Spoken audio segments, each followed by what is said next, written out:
না না না না, কিচ্ছু ভালো লাগছে না। আরে কিছুতেই তো কিচ্ছু হচ্ছে না।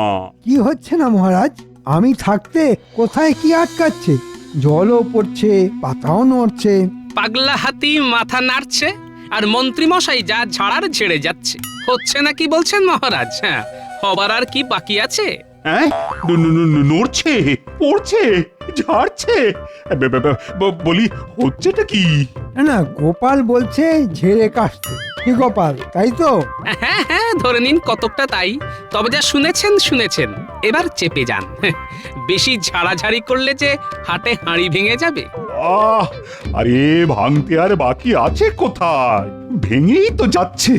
রাজ্যের কোথাও তো কোনো উন্নতি চোখে পড়ছে না। ও দুঃখে দুঃখে আমার মনটা কেমন ভারী হয়ে যাচ্ছে। কি করে কি হবে মহারাজ? রাজকোষে যে টান পড়েছে। কেন কেন কেন টান পড়লো কেন? তার মানে তো আয়ের থেকে ব্যয় বেশি হচ্ছে। নর্দমা হয়ে গেছে মহারাজ। রাজকোষের অর্থ পচা জলের মতো হুড়হুড় হুড়হুড় করে গলে যাচ্ছে।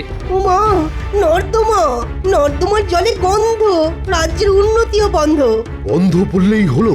রাজ্যের উন্নতি বন্ধ মানে তো ওই প্রজাদেরও উন্নতি বন্ধ। আমার গণনা বলছে ঘোর দুর্দিন আসছে। রাজ্যের মান সম্মান সব রসাতলে যাবে। রাহুর নজর পড়েছে, শনির দোষ কাটাতে হবে। সর্বনাশ! কিন্তু এত অর্থ সব যাচ্ছে কোথায়? কি আর করবেন মহারাজ? কি করে সামলাবেন? হ্যাঁ, এত বড় রাজ্য চালাতে গেলে ব্যয় তো কিছু হবেই মহারাজ। আর সর্ষের মধ্যেই ভূত থাকলে তাকে তাড়াবেনি বা কি করে? তবে তারও ব্যবস্থা আছে। হ্যাঁ, ব্যবস্থা আছে বলছো?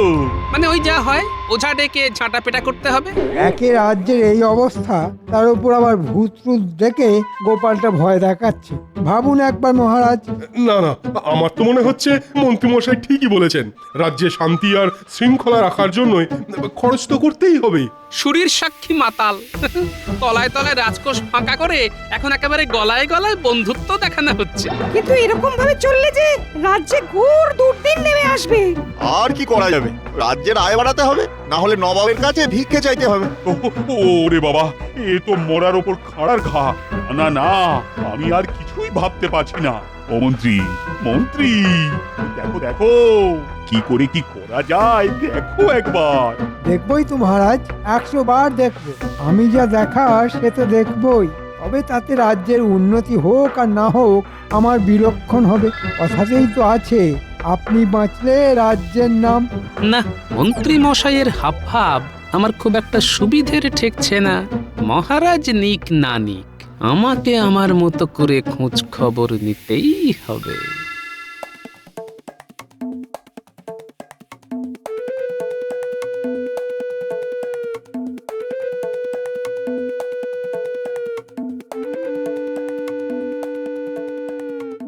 এই যে এই বেটা পাজি, ওর অনেক খাজনা বাকি, তাই ওকে সুরসুরি দিয়ে ওর যা মাল করি আছে বার করে না।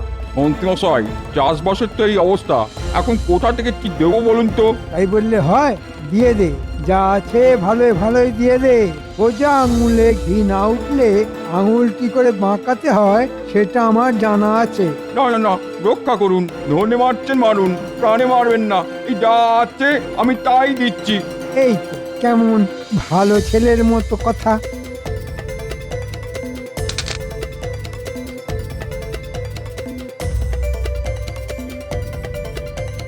এই যে মানিক চাঁদ, বেশ তো রসে বসে আছো। ওদিকে মহারাজের খাজনা ভরার কি হবে? এই তো সবে ধান বুনেছি মন্ত্রী মশাই, ফসল উঠলেই দিয়ে দেব। এটা কি মামার বাড়ির আবদার নাকি? হ্যাঁ, যে যা খুশি করবে। আরে হাঁ করে দেখছিস কি? যা ঘরে ঢুকে কেড়ে নে।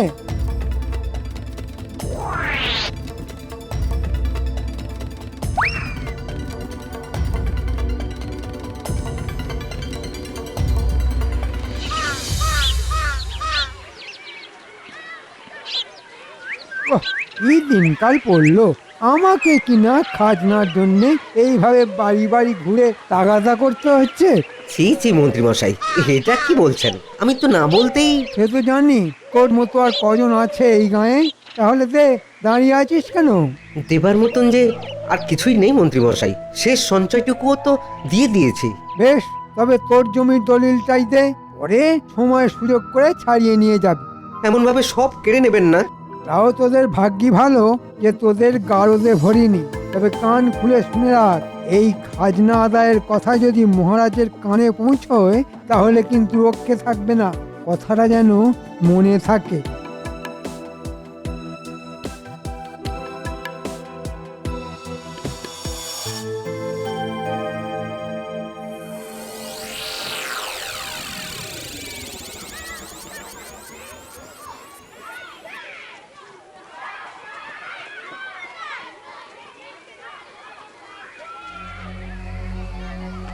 এই তো এতক্ষণে বেছে বেছে ঠিক দোকানে এসেছি। মাসোহারা দিবি না মানে? ঠিক কড়ায় গন্ডায় আদায় করে ছাড়বো। কই কি আছে, কি আছে বের কর তাড়াতাড়ি।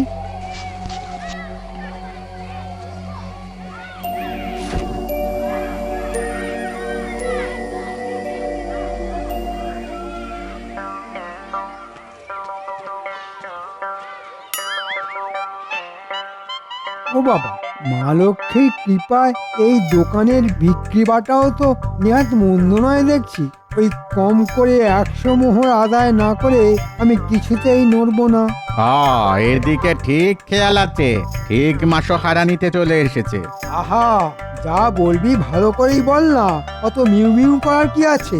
না না না, কই মানে আমি তো কিছু বলিনি। বেশ, তাহলে না হয় আমি বলছি। যেমন মধু দেখলেই মৌমাছি ভন ভন করে, তেমনি আমিও চলে এসেছি না ডাকতেই।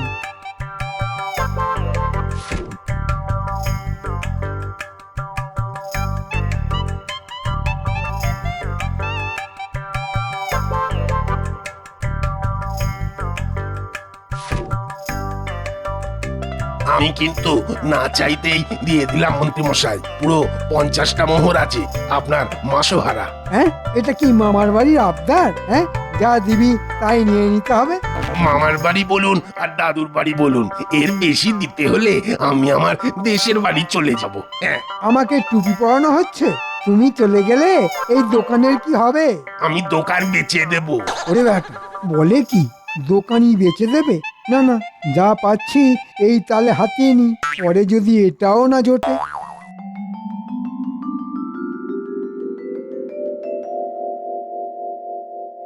ও, তোরা চলে এসেছিস? আজ তো দেখছি তাহলে একেবারে জমিয়ে আসর বসাতে হবে। হ্যাঁ, আমরা তো জানি আজ তোমার ছুটি। আমরা তো সেই জন্যই সাত তাড়াতাড়ি চলে এলাম। তুমি বলবে আর আমরা শুনবো। না না না, আজ আমি নয়, বলবি তোরা। কিন্তু তুমি ঠিক কি শুনতে চাইছো বলো তো দাদু? কেন, এই যে চারদিকে যা দেখছিস শুনছিস তাই বলবি। আচ্ছা ঠিক করে বল তো দেখি, চারদিকে সবাই কি সত্যি শান্তিতে আছে? না গো দাদু, সব যেন কেমন থমথম করছে। তবে কয়েকদিন ধরেই মন্ত্রীমশাই নাকি এই গ্রাম সেই গ্রাম ঘুরে বেড়াচ্ছে। নাকি আবার কি? আজ তো মন্ত্রীমশাই পূব গায়ে এসেছেন। বটে, তার মানে ভেতরে ভেতরে কিছু একটা ঘোট পাকাচ্ছে। বেশ, তাহলে মন্ত্রী মশাইকে এখনই চট করে একবার বাজিয়ে দেখতে হবে, বুঝলি? তবে আমি একা নয়, বাজালে মহারাজকে সঙ্গে নিয়ে বাজাতে হবে। কিন্তু আমরা কি করব বললে না তো দাদু? কেন, তোরা যেটা বরাবর করিস সেই কাজটাই মন দিয়ে কর। কিছু হোক বা নাই হোক, মন্ত্রী মশাইয়ের গতিবিধির উপর সজাগ নজর রাখ।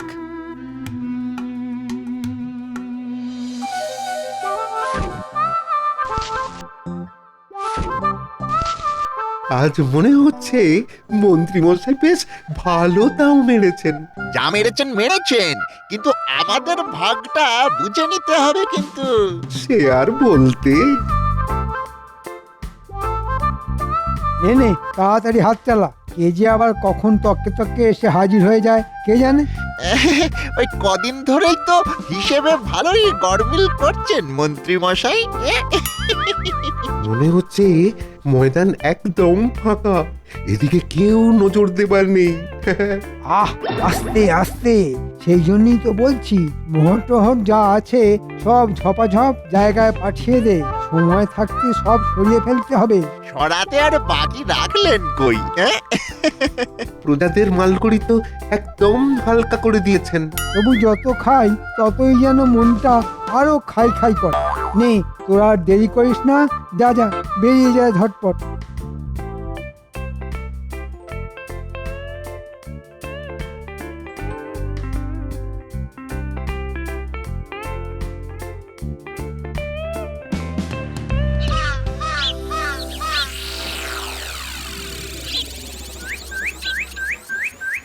যাক, এদিকের গ্রাম কটা হলো, এবার অন্য দিকটা দেখতে হবে। কোন দিকে কি দেখছেন মন্ত্রী মশাই? এদিকে তো আমি চোখে কানে কিছুই দেখতে পাচ্ছি না। সাগার তো সেই যেমনকার তেমন হয়েই আছে। আরে আরে, এ কি মহারাজ, আপনি এখানে? ও, খুব জোর বেঁচে গেছি, আর একটু হলেই গেছিলাম আর কি। কেন মন্ত্রী মশাই, ভূত দেখলেন নাকি? কেমন যেন চমকে উঠলেন মনে হচ্ছে। না মানে মহারাজ, আপনাকে আজ যেন কেমন উস্কো খুস্কো দেখাচ্ছে। আপনি কি বিশেষ কোনো ব্যাপারে খুব চিন্তিত আছেন?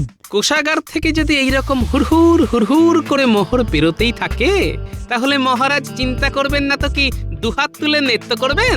আপনি কিচ্ছু ভাববেন না মহারাজ, কদিন যাক আমি ঠিক খাজনার বাজনা বাজিয়ে দিয়ে কোষাগার ভরে দেব। সেই জন্যেই তো গ্রামে গ্রামে ঘুরে দেখে নিচ্ছি। সে যে কি চক্করে ঘুরছেন তাকে আর বুঝতে বাকি আছে? শুধু হাতে নাতে ধরতে যা দেরি।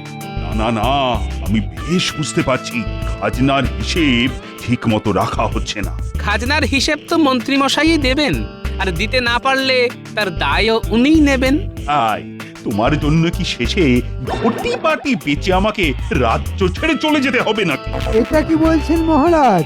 না না, যেদিকে দু চোখ যায় আমি এবার চলে যাব। এদিকে তো যা গুছানোর সেটা গুছিয়েই নিয়েছি। আহা, কি মুশকিল! কিন্তু তুমি বা যাবে কোথায়? মনে হচ্ছে মহারাজকে এক কথাতেই একেবারে বশ করে ফেলেছি। এ তো ভারী মুশকিল হলো দেখছি। নানা গোপাল, তোমার কথা শুনে বিনা প্রমাণে মন্ত্রীকে সন্দেহ করা আমার একদমই উচিত হয়নি। বেশ, তাহলে এবার প্রমাণের অপেক্ষাতেই থাকুন মহারাজ।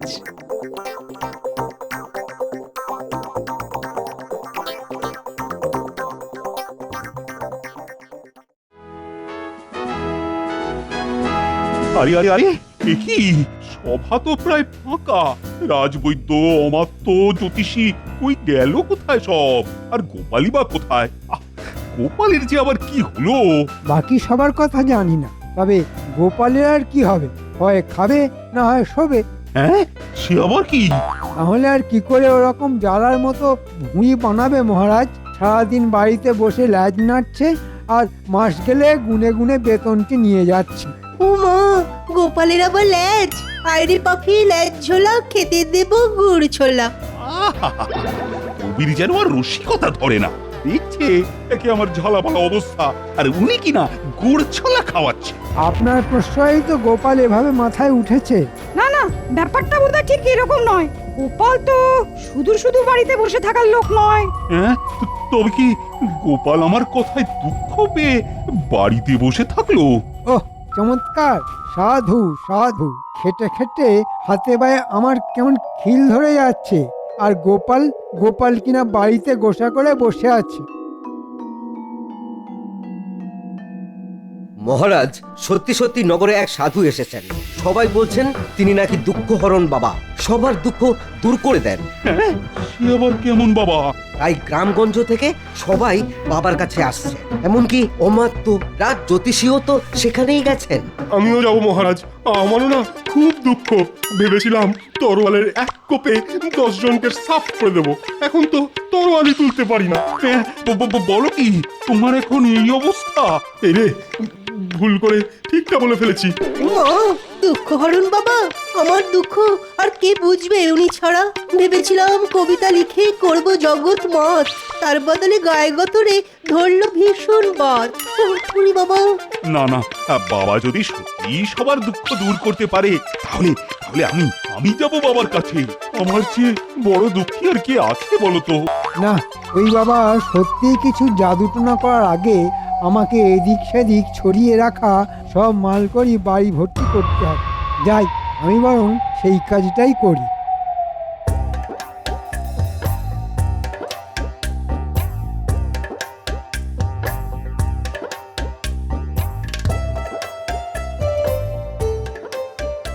আরে আরে, আমার কি সৌভাগ্য! হ্যাঁ, আপনি দেখে দেখে আমার রাজ্যে এসেছেন বাবা। আমি তো আপনার দর্শন পাবো বলে সে কখন থেকে আনচান আনচান করছি। আহা, এখনই কেমন ক্লান্ত দেখাচ্ছে আপনাকে রাজন। আসুন আগে একটু জিরিয়ে নিন। না না বাবা, না, জিরোনোর উপায় নেই। একটা শেষ হতে না হতেই আর একটা সমস্যা এসে পড়ে। আজ প্রজাদের কষ্ট তো কাল আজকোষ খালি, সেগুলো সামলায় তো নবাবের ফতোয়া। ও, জীবন একেবারে ঝালাপালা হয়ে গেল বাবা। তাই বলছি, আমার থেকে না দুঃখী আর কেউ নেই। আপনি যা ভাবছেন তা নয়, কর্মগুণেই ফল ভোগ করতে হয়। সবারই নিজের নিজের দুঃখ আছে রাজন। সে বললে কিন্তু আমি আপনাকে ছাড়বো না। আমার দুঃখ আপনাকে দূর করতেই হবে বাবা। বেশ বেশ বেশ, আপনাকে তাহলে একটা সুযোগ দিচ্ছি আমি। ওই গাছে রাজ্যের প্রজারা নিজের নিজের দুঃখ, কষ্ট, অভাব, অভিযোগ সব পুটলিতে বেঁধে ঝুলিয়ে রেখে গেছে। আপনিও তাহলে তাই করুন, দেখুন যদি সমস্যার সমাধান হয়। আমি তো এক পায়ে রাজি বাবা। তবে আমার যে একটা ছোট্ট শর্ত আছে। কি শর্ত বাবা? আপনি যখন আপনার দুঃখের পুটলি বেঁধে ওই গাছে ঝোলাবেন, তখন ওই গাছে আগে থেকেই ঝুলে থাকা যে কোনো একটি পুটলি আপনাকে সাথে করে নিয়ে আসতে হবে। সে ঠিক আছে, সে ঠিক আছে। এ আর এমন কি কাজ?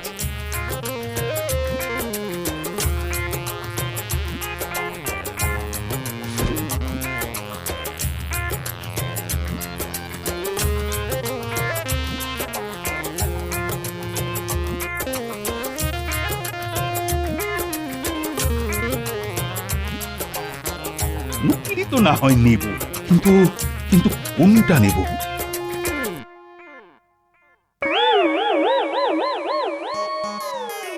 না না না, এই ছোট্ট পুঁটলিটা ঠিক হবে। হ্যাঁ, এটাই নি, এটাই নি। কিন্তু এটাতে কি আছে তা তো আমি জানি না। না না না না না, এটা নেব না, এটা নেব না, ওইটাই নি। ওরে বাবা, ওটাতে যদি আবার ভয়ঙ্কর কিছু থাকে, মানে কোনো জটিল ব্যাধি। ও রে বাবা, এ কি সমস্যায় ফেললেন বাবা? ও বাবা, সমস্যা হচ্ছে? বেশ বেশ বেশ, তাহলে রাজন আপনি বরং সব পুটলিগুলোই খুলে খুলে দেখুন একবার, দেখুন কোনটায় কি লেখা আছে। ও, আপনি আমায় বাঁচালেন বাবা, বাঁচালেন। এবার আমি দেখে শুনে নরম মতো দুঃখ বেছে নেব, কেমন?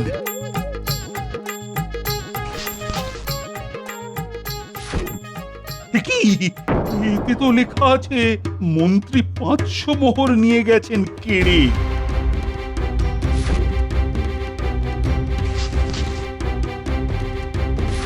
হ্যাঁ, এটাই লেখা মন্ত্রী জমির দলিল নিয়ে নিয়েছেন।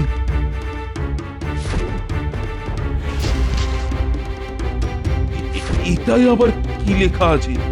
হ্যাঁ, এটাই আবার লেখা মন্ত্রীর জন্য দোকান বেচতে হয়েছে। হ্যাঁ, চাষির সার কেনার অর্থ মন্ত্রী কেড়ে নিয়েছে। এখনো দেরি হয়ে যায়নি মহারাজ। আপনি যদি সবার দুঃখ দূর করতে চান, তবে আসুন আমার সঙ্গে, সবাইকে নিয়ে আসুন একেবারে পাইক বড়কন্দাজ নিয়ে।